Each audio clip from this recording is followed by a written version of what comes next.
Welcome back to another session with this big experimental piece. If you've been sticking with me for all of these sessions, you'll see that I have been going back and forth a little bit with different palettes and different marks. That is actually what I use these experimental pieces for. They're not so much about me getting to a finished piece as they are about me trying out different things, just loosening up with brushes, loosening up with colors, finding different combinations I like. Generally just getting in a flow so that when I do approach a piece, a canvas, that I feel in a good space. So this is a big roll of paper, in case you're joining me and you don't know. It's a big roll of paper. It's about 200-gram watercolor. I have no intention of doing anything with this piece. I just am using it, number one, to have something to show you, and also for myself, just to have fun and experiment. So I'm at the moment deciding to go hard on putting some pinks back into this piece, but I don't know that they're going to last for very long before they come out. But at the moment I'm just trying out different combinations of reds and creams together. I've got the quinacridone magenta in there and in the background, and I'm putting on some deeper purples to see how that works with the greens that I've added into this piece. And I like to go quite hard at times. If I'm not particularly enjoying what I'm looking at, then I will cover big areas. I'll hit a direction. So at the moment I'm thinking, all right, let's just go hard with the pinks and see if I spark something that lights me up. Pink often does that. But in this piece, it really doesn't work for me. And then I'll try and put in slightly more botanical shapes, leaves, flower shapes, to see if that heads me off somewhere where I like.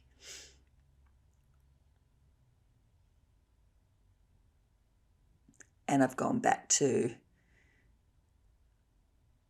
a very, very pale color now to bring in a few more shapes. Just leaving those pink colours a little bit behind at the moment, seeing what I can do with the pale yellow that I put on earlier. And I think you've probably heard me say, or if you haven't, that pale yellow is something that I don't mind being there in the background, but I find it quite difficult if I have too much of it. And I find more often than not that green balances everything for me. So I've brought some of the green gold or olive green back into this piece. It's very transparent, which I like because it can create a whole different level of shape on top of everything that I've got underneath and send me into a slightly different direction. Plus they're just such beautiful colours together. The greens and the deep greens over the lighter greens, they light me up. And then you get the golds peeking through, which are beautiful.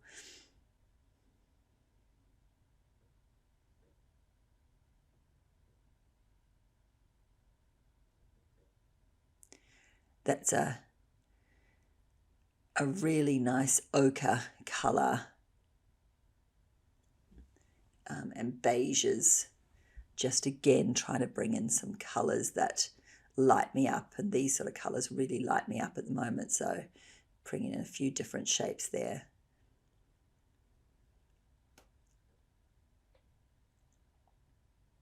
It may seem to you, I mean, this piece has been going for a while and I've used a lot of paint, but this is a really important part of my process. Just mucking around and testing and freeing myself up is so important to me. So important for me to not have expectation of just creating finished work. If you ever come along to any of my courses, it's a big piece in how I teach, is allowing yourself to experiment, allowing yourself to have fun with no expectation of a result. It's so good not to get ahead of yourself in the process of creating art. I love the green that I'm putting on there. It does have that green gold in it, but I've added a few different blues and yellows to it to make it a little bit more interesting. But they all work together quite well, all those greens. And here I am experimenting with a white and a fluoro orange. Just trying to bring in something else for little pops of surprises in this piece, just to see if they're often the bits, even though they sometimes look a little bit jarring. Sometimes when I look back at a piece, I see these little pops of this unusual color, and it's the bit I love the most. So it's something I experiment with a lot, bringing in something completely different to see what it does. And I actually don't mind what it doesn't for this piece at the moment. And here I am bringing in a very solid opaque beige, balancing some of that transparent layer that I brought in earlier. Yeah, so as I was saying, it's really important for me in my practice to do these pieces, to really not care about the time I'm spending or the paint I'm spending. It is very worth it to me to, particularly if I'm not actually working on a series or don't have a specific goal at the moment, then these are, I guess these are just like hours in the gym. They'll eventually make you fitter if you just do put in the time. I'm taking this piece somewhere different. I know I'm not really feeling the pink in this piece. And so I've got a very, very light blue just to send it off into a different direction. So once again, you'll see this painting go through quite a big transformation where I send it somewhere else. Again, it's only about experiments for me, so it doesn't matter that I'm going somewhere different. That can only be a good thing. Bringing in different shapes again, letting the painting go somewhere where it hasn't been. And if I'm trying to take the piece somewhere where it's not, I will throw in these big marks. I'll go hard. For me, it doesn't seem like there's no point in just doing little bits and pieces. There might be a time where I will, but right now I'm just, where else can I take this? What other magical things can I find that might inform later pieces for me? And I'm not wanting to be too literal on doing anything too flowery or too botanical. I'm really wanting to be a little bit, tell a different kind of story with the marks. Now here I've brought in an oil pastel, the green oil pastel. I really love the completely different marks that I get when I bring in oil pastels. They light me up. My two favorites is the mustard oil pastel. It's a very thick one, and then that green. They're both very big Sennelier oil pastels, and they just help with other shapes. So you can see now from where I was at the beginning to where I am now, it's gone in quite a different direction, and I think you'll see I'll go hard on getting rid of my pink layers now that I've brought in blue and now that I'm bringing in a lot more gold.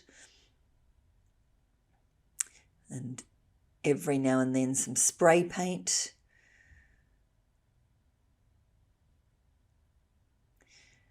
To be perfectly honest with you, like where it is right now just kind of lights me up. It's so fun and freeing to let yourself go, to not care about getting somewhere. It's another spray paint I brought in there. Oh, Okay, I haven't quite given up on the pink yet. I know I will. I know I'll give up on it. The rest of the palette just isn't really singing with the pink.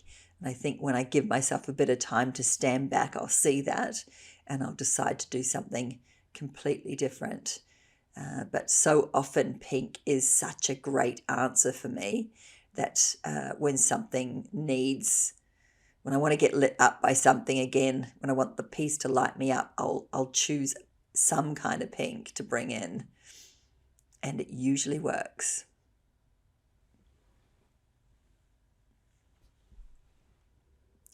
You might also see that I move myself around the canvas so that I'm not painting over the bits that are still wet. I like to give them time to dry so that the colours don't all blend into each other.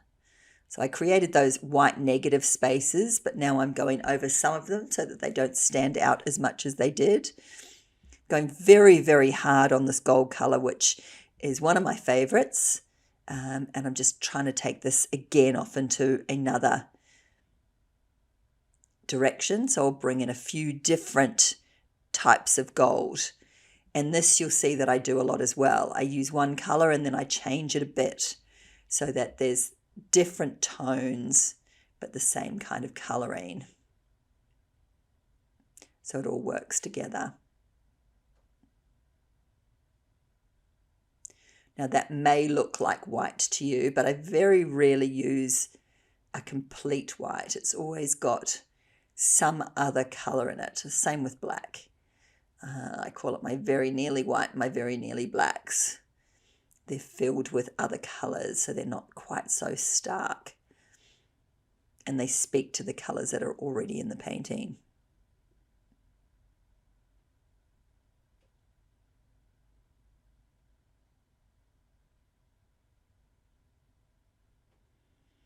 Now bringing in a little bit more blue again. It's a slightly different blue to what I was working with, but then I love that as well, the different blues speaking to each other. One's a little bit more sky blue. And then I think I've brought in an Australian blue from Matisse and added a lot of white into it.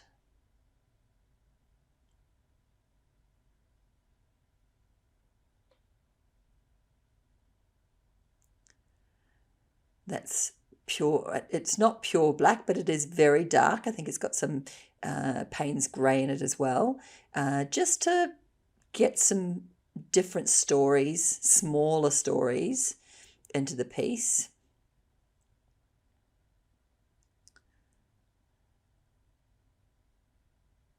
Stands out so much against all the colours that's underneath. But there was a lot of mid-tones going on, so I will swap between the very, very lights and the very, very darks.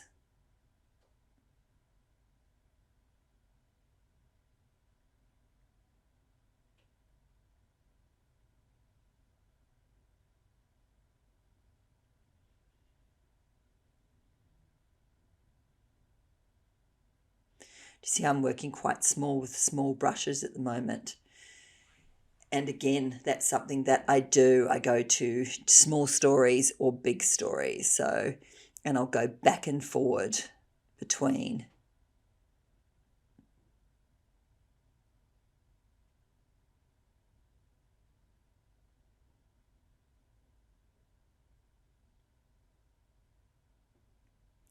And as I work myself around the actual painting,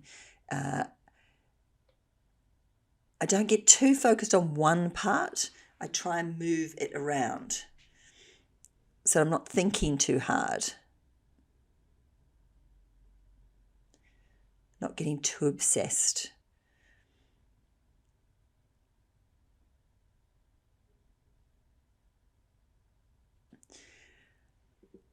So that's around about where I'm going to get in this painting session, but I hope that you'll stick around with me as this thing comes to quite a different conclusion in the next few videos, as they'll be released over the next week.